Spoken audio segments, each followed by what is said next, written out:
At first glance, the water does not look impossible. It does not look like a doorway into one of the most extreme environments a human being can enter. There is no roaring ocean, no crashing waves, no storm front rolling over the horizon. Just still water, a sinkhole, a quiet opening in the earth. But that is the deception, because below that surface, the world changes. The light fades, the walls drop away, the pressure begins to build, and every meter down takes the diver farther from the rules that keep normal people alive. This is Shenglongtan, a gateway to the abyss. A place where diving is no longer just diving. It becomes physics, it becomes engineering, it becomes biology, it becomes psychology. And at 200 meters, the question is no longer simply, can the diver reach the depth? The real question is, can the diver still function when the cave, the machine, the gas, and the human body all start fighting at the same time? Because there is a point in deep diving where the danger changes shape. At recreational depth, the diver worries about air supply, buoyancy, buddy contact, and ascent rate. At technical depth, the diver begins to worry about decompression, gas switches, redundancy, narcosis, and failure points. But beyond 200 meters, something else enters the story.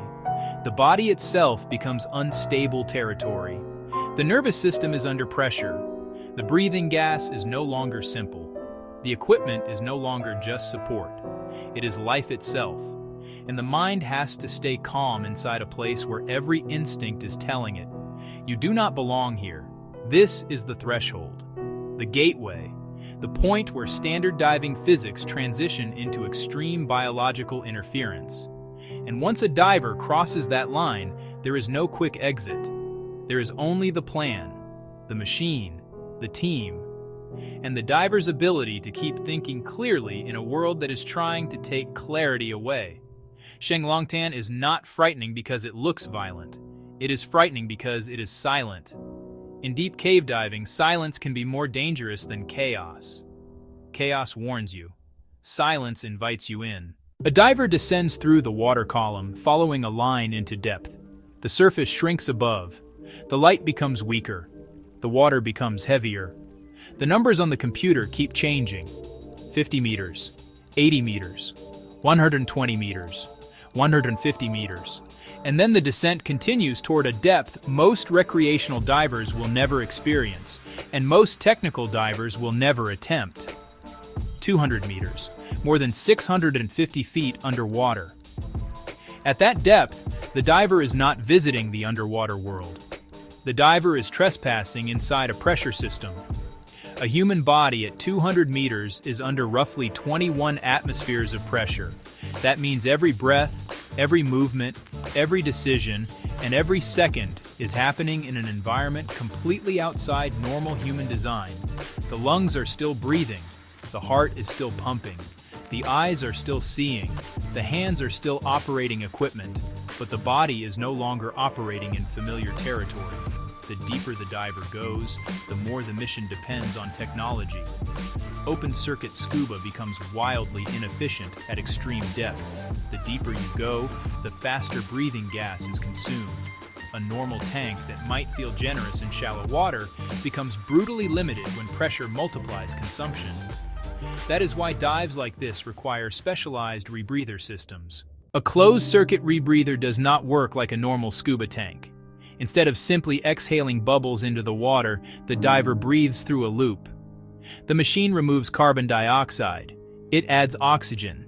It recycles the breathing gas. It allows the diver to stay underwater far longer than open-circuit scuba would allow. But there is a terrible trade. The rebreather gives endurance, but demands precision. It is not just equipment, it is life support.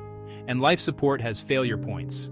Oxygen sensors, electronics, manual addition valves, solenoids, scrubber duration, loop volume, mouthpiece discipline, gas density, work of breathing, bailout planning, every part matters.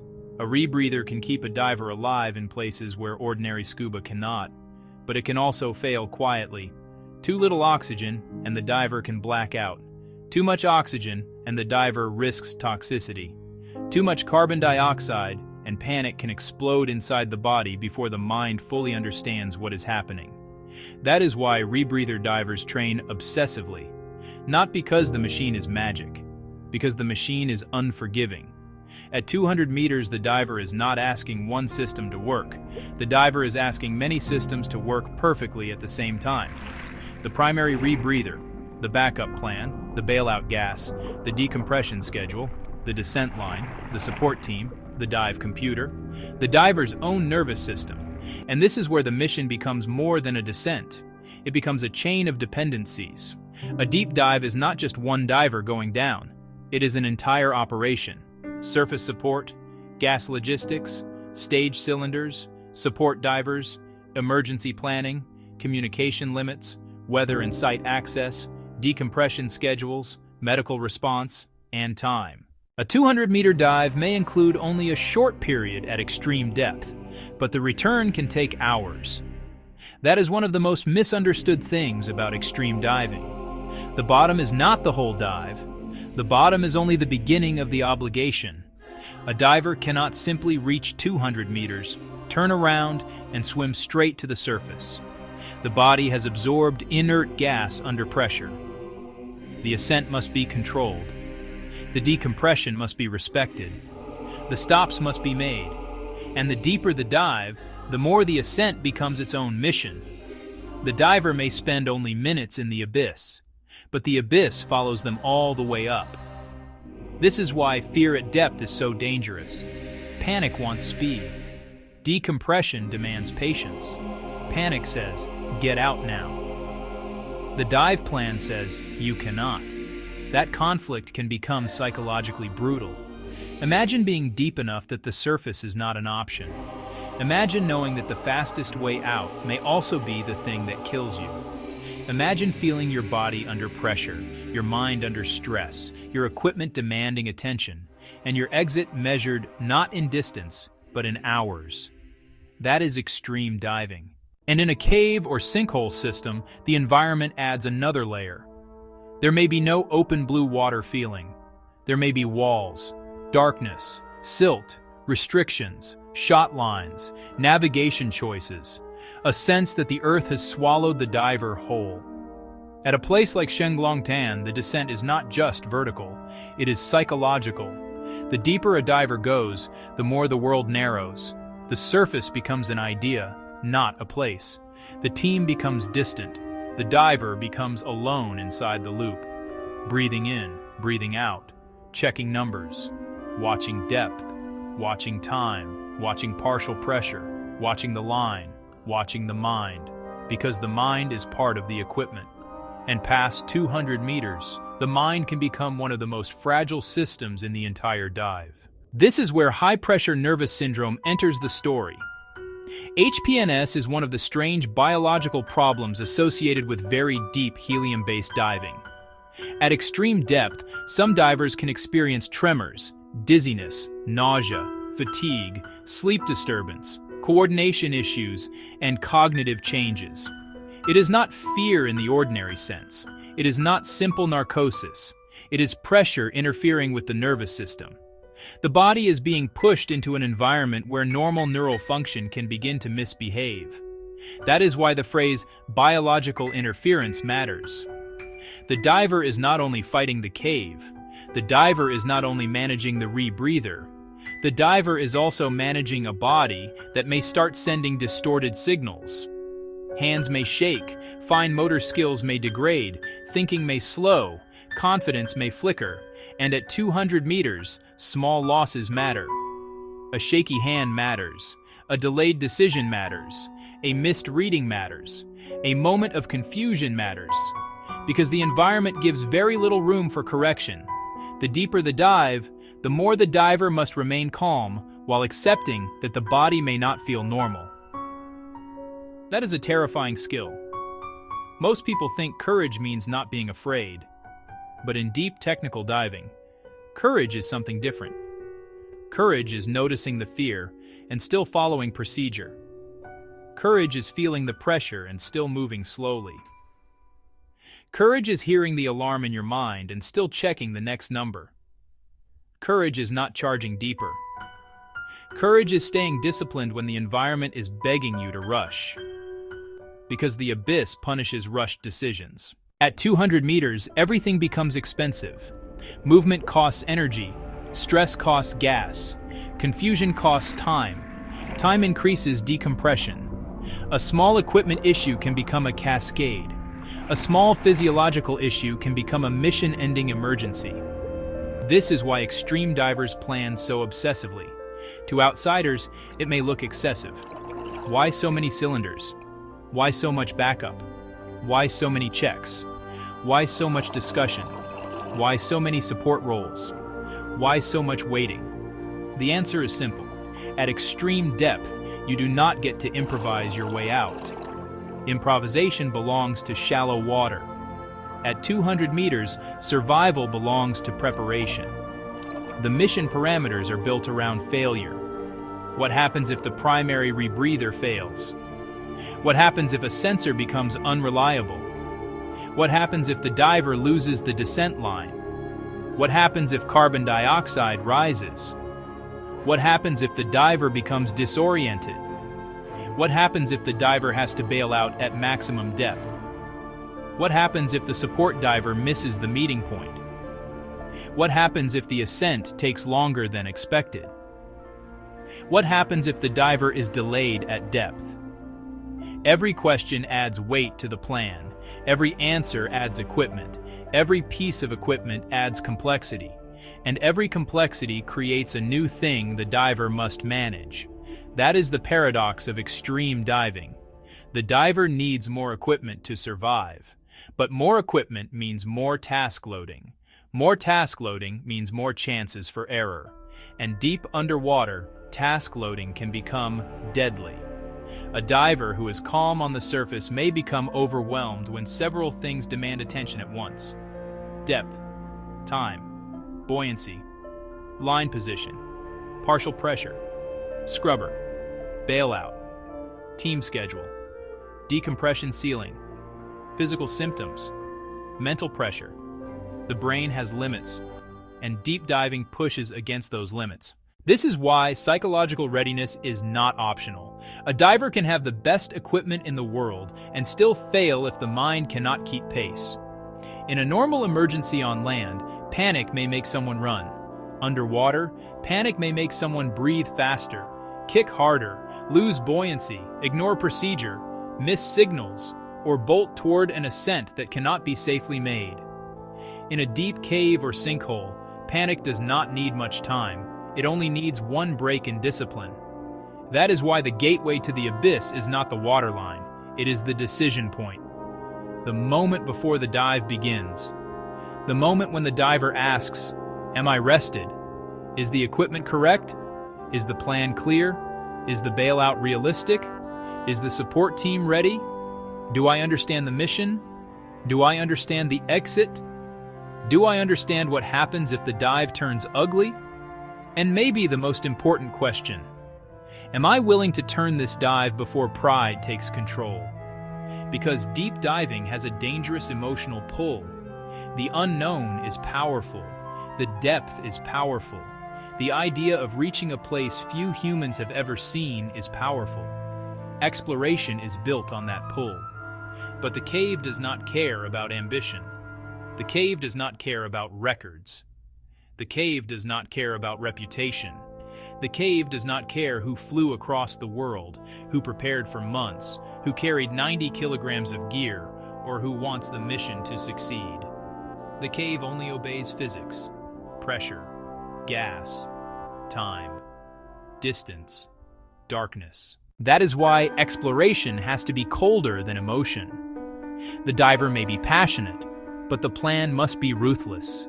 The plan must be able to say no. No to a bad day. No to fatigue. No to unclear logistics. No to poor visibility. No to missing support. No to equipment doubts. No to a body that does not feel right. No to the voice that says, "We came all this way," because that voice is dangerous. In extreme environments, sunk cost can kill. The safest decision may be the most frustrating one. Delay, abort, turn, wait. Try again later. That is not failure. That is how people survive long enough to explore again. At Shenglongtan, the environment represents one of the purest forms of this problem. A place that invites exploration while stacking risk in layers. It is deep. It is dark. It is logistically demanding. It requires advanced rebreathers. It requires support. It requires discipline.